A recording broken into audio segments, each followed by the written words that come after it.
Boa noite, estamos começando mais um Conexão ND e como hoje é terça-feira é meu dia e a gente vai falar sobre vacina.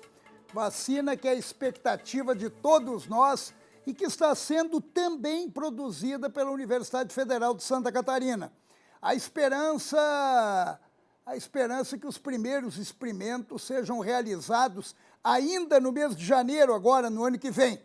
E para a gente saber um pouco mais do que está acontecendo com essa pesquisa e com a possibilidade de nós termos uma vacina made Santa Catarina, eu vou conversar com o pesquisador e professor de imunologia, Daniel Mansur. Boa noite, Daniel. Bom você estar aqui. Eu agradeço muito a gentileza de você conseguir um tempinho para conversar com a gente e eu já começo lhe perguntando, diante de tantas vacinas, de tantos laboratórios produzindo vacinas, por que a Universidade Federal de Santa Catarina resolveu entrar nessa corrida? Boa noite, obrigado pelo convite, um prazer estar aqui. Nós entramos nessa disputa, vamos dizer assim, no começo do ano, né, quando ninguém sabia quais as vacinas iriam funcionar. Então, apesar da gente, com certeza, não estar disputando quem vai chegar primeiro para essa primeira leva de vacinas que a gente vai ter agora, possivelmente, no começo do ano que vem, a ideia é ter uma alternativa para que a gente tenha um imunizante nacional, brasileiro, com propriedade intelectual brasileira. Então, a gente aqui na Universidade Federal de Santa Catarina, assim como alguns outros grupos no Brasil, receberam um aporte financeiro do Ministério da Ciência e Tecnologia para que a gente possa ter esse desenvolvimento nacional também. Tá? Então, é um estudo inicial e alternativo, vamos dizer assim, diferente das propostas que estão nessas fases mais avançadas de desenvolvimento agora. Mansur, então, o governo federal está dando aporte financeiro e está dando apoio para a realização dessas pesquisas. Tá sim. Começou, esse aporte começou mais ou menos nos meados desse ano, via editais pelo CNPq, e aí os diversos centros de pesquisa e universidades do Brasil fizeram esses projetos que começaram a ser desenvolvidos agora. Eles são um aporte financeiro para chegar numa fase que a gente chama pré-clínica, né, que é a fase antes de chegar em humanos, e a partir daí alguns, possivelmente, os melhores desses imunizantes vão receber um aporte para passar para as fases da frente. Agora, não é só a Universidade Federal de Santa Catarina, tem a de Minas, do Rio de Janeiro, o Instituto Butantan e até gente de fora participando, ou não? Sim, é isso aí. É um projeto colaborativo, cada um com sua expertise. Então, por exemplo, o Butantan está fazendo umas bactérias recombinantes, é um tipo de bactéria, a BCG, que é aquela que a gente tem a marca aqui no braço, né? Nós desenhamos essa bactéria, vamos dizer assim, e eles estão construindo essa bactéria que leva um pedacinho do vírus, do coronavírus. Eles são especialistas nisso, nós somos especialistas em avaliar a resposta imune, o pessoal do Rio de Janeiro é especialista em entender a resposta de anticorpos, e o pessoal de fora está trabalhando em colaboração com a gente para a gente poder entender melhor como essa vacina, potencial vacina, protege as pessoas. Agora, pelo que eu entendi, vai ser uma vacina 2 em 1.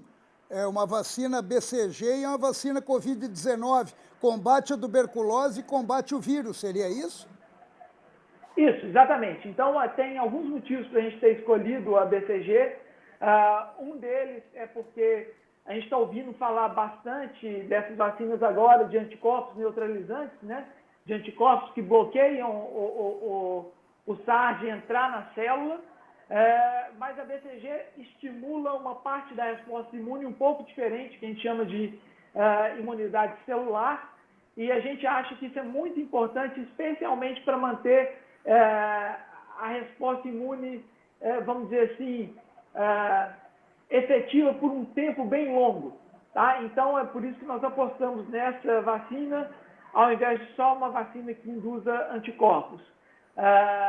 Além disso, tem essa possibilidade de substituir a vacina do nosso calendário anual, né, de toda criança ter que tomar, e já tomar uma vacina que tem essa função dupla de imunizar tanto contra a tuberculose, contra o SARS também. Daniel, se você me permite chamar pelo primeiro nome, eu queria até te perguntar, uma curiosidade, já existe alguma vacina com MEI de Santa Catarina, feita pela Universidade Federal? Não, vacina não. A gente tem alguns medicamentos licenciados aqui pelo Departamento de Farmacologia, né, na UFSC, mas vacina, vamos dizer que os grupos de imunologia são bastante novos aqui, tem em torno de 10, 15 anos no máximo.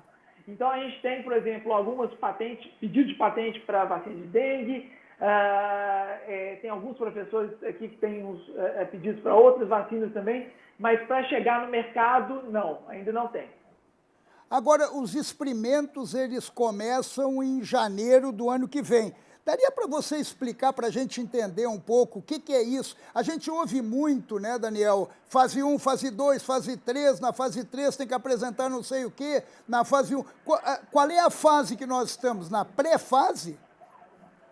Então, a gente está numa fase em que a gente tem que mostrar que a vacina ela induz uma resposta imune que tem chance de ser protetora em camundongos. Tá? É a primeira fase que todo laboratório tem que fazer para esse tipo de trabalho. É primeiramente mostrar no modelo, no modelo que não é um modelo de primatas, né? Nem macaco, nem humano. Caso esses experimentos sejam encorajadores, tenham bons resultados, a gente passa por um aporte de dinheiro que é bem diferente, vamos dizer assim. E aí começam outras fases, as próximas fases. Essas fases que a gente está acostumado, fase 1, a ouvir falar agora, de fase 1, 2 e 3, são fases contabilizadas em humanos. Para vocês terem uma ideia só mais ou menos do montante, tá? Nós recebemos em torno de R$1,5 milhão de reais, 2 milhões para poder fazer essa primeira parte. Uma vacina que a gente sabe quanto custou o Imperial College em Londres, para fazer até a fase 1, ganhou 45 milhões de libras. Vezes 7 aí, são assim, ordens de grandeza mais para passar para fazer essas coisas em humanos, tá? Porque toda uma outra regulamentação precisa de muito mais gente, então a gente tem que fazer essa primeira parte e é isso que o Ministério está fazendo nesse momento. Distribuiu essa quantia para vários laboratórios. Quem tiver os melhores, aí a gente passa, vamos supor assim, por um tipo de competição, né? Quem tiver mais chance, passa para frente para poder receber esse aporte de dinheiro maior, porque o investimento é bem grande. Né? Será que vai ter todo esse dinheiro disponível para a nossa vacina? É uma questão de prioridade, né? Espero que sim. Vamos torcer, né? Vamos torcer. Agora é o seguinte, outra curiosidade, eu vou até usar um pouquinho o seu conhecimento, a sua expertise nesse ramo de imunização, nesse ramo de pesquisa.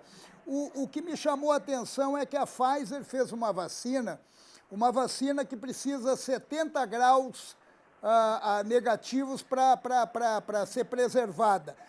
Tem outros laboratórios, como a Moderna, como a Oxford, que já mantêm a vacina numa situação mais doméstica, poderia dizer. Por que essa diferença, Sim. Daniel?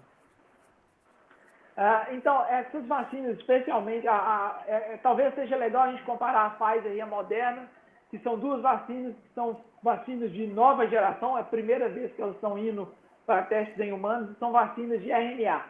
São vacinas super seguras, mas elas nunca entraram, não tem nenhuma vacina dessas comercial, vamos dizer assim, tá? E a tecnologia para poder colocar esse RNA dentro da célula, ela é bastante nova também.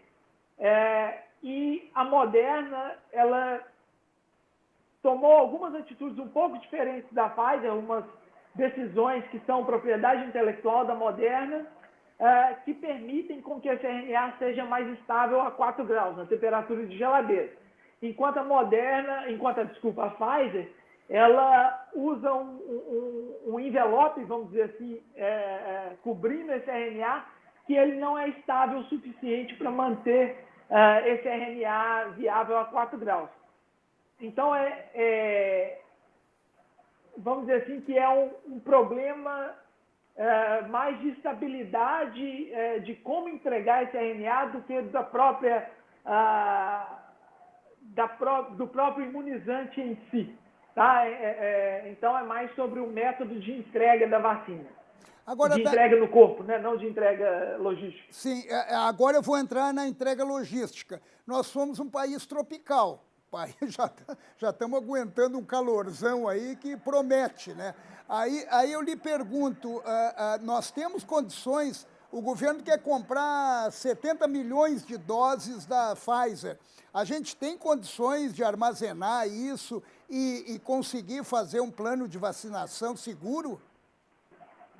Olha, essa notícia pegou todo mundo meio de surpresa, né? Porque até a semana passada o Ministério da Saúde estava falando que por causa dessa logística a vacina da Pfizer estava descartada dos planos nacionais de imunização, né? O que é uma decisão que faz sentido do ponto de vista logístico, que para fazer essa imunização com a vacina da Pfizer, a gente vai ter que investir um bom dinheiro nesses freezers, nesses ultra freezers, né? Que a gente usa aqui na universidade para guardar, por exemplo, vírus, os próprios RNAs. Então, a gente tem aqui para pesquisa, não para ficar no posto de saúde, vamos dizer assim, né? Por exemplo, todos os nossos freezers aqui têm que ficar conectados em geradores, esse tipo de coisa. Uma coisa que a Pfizer parece que ofereceu nessa negociação foi método de manter, de ajudar nessa logística. Então, talvez essa decisão tenha vindo junto com essas conversas da Pfizer de poder contribuir com a logística, mas, se não for isso, nós vamos ter que despender um bom dinheiro comprando esses freezers para poder manter essas vacinas na temperatura adequada, né? Daniel, você falou que aqui na universidade a gente tem esses freezers até para manter vírus e coisa. Há um laboratório, há um espaço físico adequado para fazer esse trabalho que vocês estão realizando? Sim, tem. Internacionalmente, a gente tem níveis de segurança para poder trabalhar, né? Dependendo do patógeno ou do método que você esteja usando, você tem que trabalhar em níveis de segurança diferentes.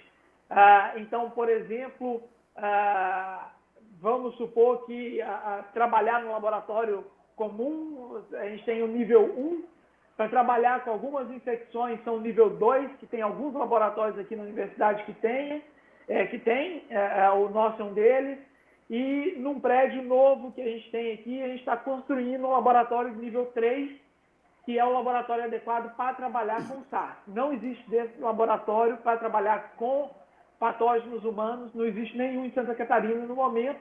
O nosso possivelmente será o primeiro que está em construção agora. E quantas pessoas estão participando desse trabalho? Em todos os grupos, contando os grupos em Minas, na UFRJ e no Butantan, umas 25, 30 pessoas.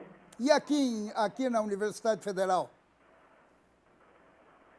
Por volta de 10, 12. Tudo se dedicando exatamente a encontrar essa vacina? Se dedicando a isso, sim. Contratadas para isso e algumas outras que faziam outras coisas e estão nos ajudando agora para isso. Pô, parabéns, parabéns, isso é ótimo, é uma notícia bonita e nos dá um estímulo também. Agora eu queria lhe fazer uma outra pergunta, antes de chamar os comerciais. O senhor tomaria a vacina Coronavac? Só que me responda depois dos comerciais, que a gente vai dar uma paradinha e já volta. É rapidinho.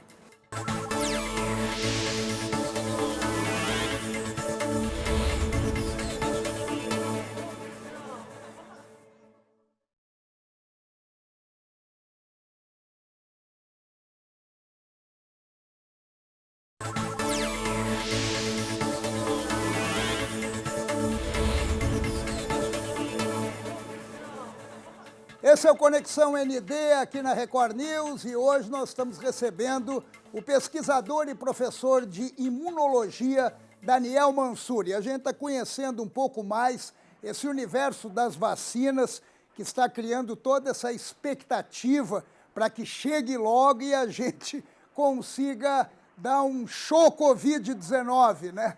Agora, Daniel, eu lhe fiz uma pergunta agora há pouco, se você tomaria a vacina Coronavac.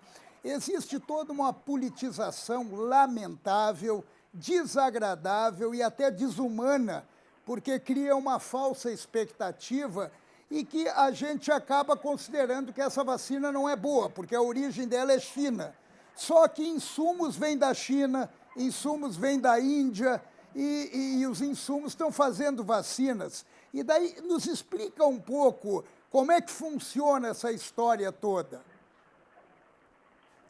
Então, para responder essa pergunta, tomaria sim. A China, o laboratório, né, que está fazendo essa vacina, o que eles fizeram, na verdade, foi adotar a estratégia mais conservadora possível, mais tradicional.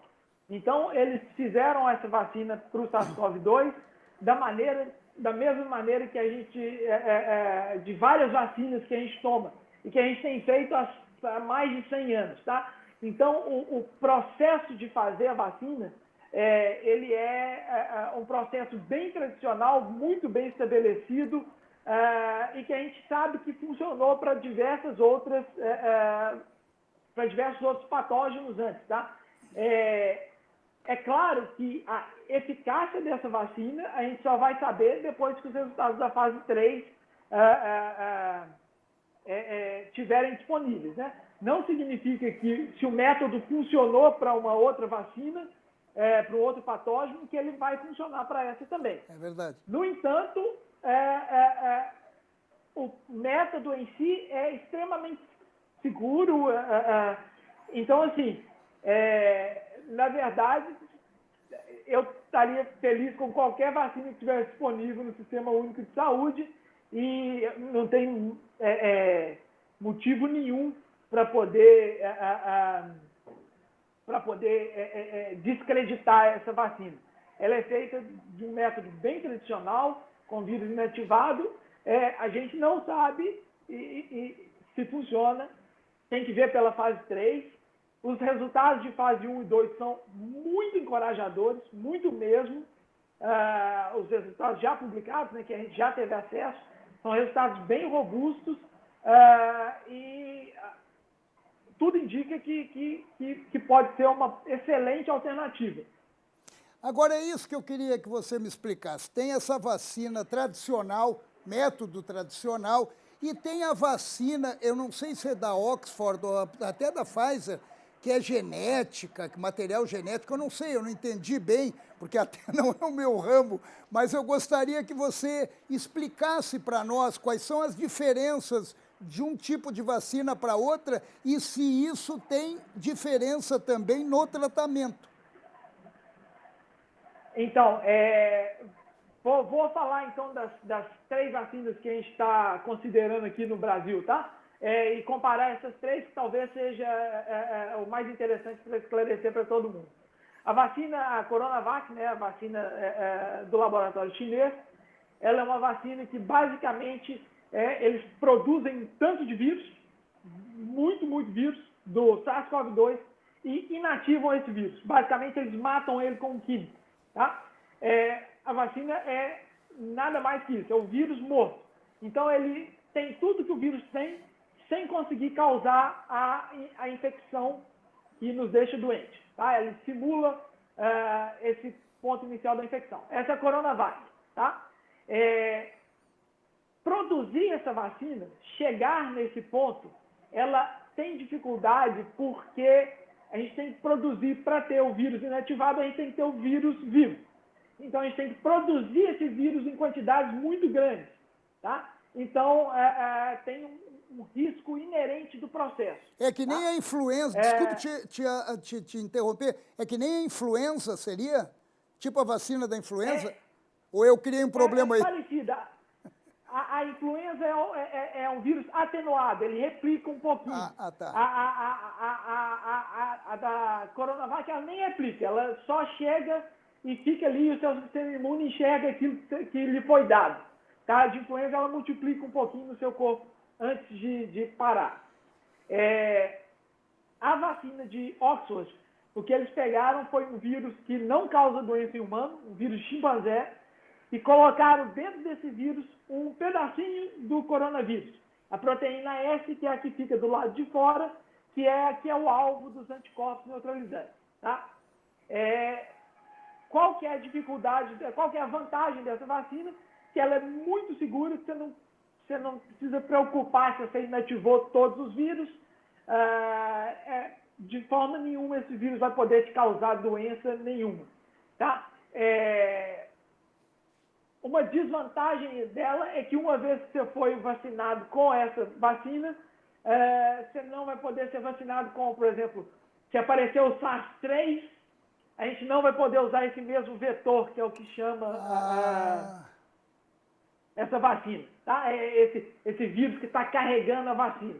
Então, a gente tem um tiro para poder funcionar com esse vetor. Se usa esse, a gente tem que procurar o outro e tem diversos outros. Por exemplo, a vacina desenvolvida na Rússia usa 2 outros desses vírus muito parecidos com a estratégia de Oxford. A vacina da Pfizer, ela é uma vacina de RNA, o que significa que, em teoria, ela é a mais segura de todos, porque ela não tem nenhuma semelhança com nenhum vírus. O que ela faz é carregar uma mensagem para o seu corpo, que é a mesma mensagem que seu próprio corpo usa quando você tem que fazer mais de uma proteína, mais de outra proteína, para coordenar a célula. Basicamente, essa vacina é uma ordem dessas, mas uma ordem dessas para falar: faça a proteína do coronavírus. Tá? E é uma proteína dentre as diversas, então ela não multiplica, ela não faz nada. Ela simplesmente vai fazer com que o seu corpo faça essa proteína e dê a ordem para o sistema imunológico agir contra ela, no final das contas. Tá? Então, ela é um material genético, ela é um RNA, é o mesmo, nós temos DNA e RNA, né? Ela é esse intermediário, ela é o RNA, e é bastante segura entre todas essas. Ela é a mais rápida de ser feita, é que precisa de menos infraestrutura para ser feita. Ela não precisa de tanques de produção gigantescos nem nada. Por exemplo, a Moderna colocou a vacina desde o momento em que a sequência do vírus foi anunciada até a fase 1, demoraram, se não me engano, 45 dias. Recorde na história da humanidade. Tá? Então, dá para fazer isso muito mais rápido, porque o método é muito mais fácil no final das contas. Agora, apesar de toda essa rapidez, porque vacinas, eu lembro a OMS dizendo no início que leva de 3, 4, 5 anos, e não vai ser agora, em menos de um ano, que vai ter uma vacina. E apareceu a vacina, mais uma da OMS, que ela tropeça e cai de boca. Eu não entendi exatamente se essa vacina é uma vacina que a gente pode considerar experimental e ela vai desenvolvendo, ou ela já vem para resolver? Não, a gente espera que... Bom, então, sobre a questão da OMS, de fato, normalmente, vacinas demoram muito tempo para serem feitas. Essas fases que a gente fez basicamente concomitantes uma da outra, normalmente elas levam um espaço de 3 a 5 anos depois que a vacina já foi desenvolvida. Tem vírus, por exemplo, que a gente está há 70 anos tentando desenvolver uma vacina, tipo o vírus da dengue. Tem vírus que tem 40 anos, tipo HIV. Então, de fato, no começo do ano, falar que vai ter uma vacina em dezembro foi melhor que qualquer expectativa que a gente esperava. Junto a esse vírus ser, vamos dizer assim, suscetível à estratégia que foi adotada, que não era certeza de que ia ser até esses resultados aparecerem, a gente teve algumas burocracias que foram, vamos dizer assim, adiantadas, tá? Então, a segurança da fase 1 foi testada junto com a fase 2, a fase 2 foi testada meio que junto com a fase 3, e a fase 4, que é na população em geral, né, depois que a vacina estiver em circulação, vai ser pelo período que ela estiver circulando. Então, foi de fato uma surpresa muito agradável, né, de que a gente conseguiu ter esse desenvolvimento em um ano. Isso é recorde na história da humanidade. Ninguém nunca esperava que isso ia acontecer tão rápido. A gente gostaria muito, todo mundo trabalhou muito para isso, né, os laboratórios envolvidos, mas teve que contar muito com a parte, vamos dizer assim, de vontade política e não só da ciência, né? Então, essa questão de fazer mover essas fases ao mesmo tempo, de ter dinheiro disponível para fazer isso. Normalmente, o que a gente tem que fazer, a gente tem que escrever um projeto, a gente manda esse projeto é aceitado ou rejeitado, esse projeto volta, a gente tem que achar outra fonte de financiamento e vai indo, voltando, isso demora muito. Nesse momento, teve muito dinheiro para isso ser feito. Não estou falando do Brasil nesse momento, né? Estou falando nos Estados Unidos de investimento de ordens de bilhões e bilhões de dólares, na Europa também. Então, é um aporte muito grande de dinheiro, um foco muito grande de diversos laboratórios para fazer a mesma coisa, e um avanço na parte burocrática do desenvolvimento também, que permitiu que a gente fizesse isso em menos de um ano. Daniel, infelizmente nós estamos terminando. A nossa vacina vai demorar muito para ela aparecer, né? Demora um pouco. A expectativa não é para resolver esse problema. A expectativa é que para no futuro ela possa substituir a outra e ser uma vacina pelo menos de longa duração. Uma coisa que a gente não sabe ainda, a gente sabe que essas vacinas de agora elas são extremamente eficazes pelos que os dados mostram, por um período que a gente sabe, vamos dizer assim, só passaram 6 meses do início da fase 3. Então a gente só sabe que funciona por 6 meses até agora. Tá? Se ela vai durar 6 meses, 1 ano, 2 anos, é uma coisa que a gente vai ter que estudar. Então, por isso que a gente não pode parar de desenvolver outras alternativas para essas vacinas que vão ser as primeiras a serem usadas. Não é agora que nós vamos imunizar todo mundo, né? Na verdade, ainda há um longo caminho a percorrer. Daniel, eu queria lhe agradecer, lhe parabenizar em nome de todos os pesquisadores e cientistas que estão trabalhando na Universidade Federal de Santa Catarina, o que orgulha a todos nós. E, em breve, de repente, vou bater na sua porta de novo para nos explicar como é que estão esses experimentos, esse trabalho todo, né? E o que vai ser realizado em janeiro, né? Beleza, pode chamar. Obrigado, um abraço e obrigado por vocês estarem nos acompanhando aqui no Conexão ND. Terça-feira que vem eu volto com novidade. Boa noite, beijo.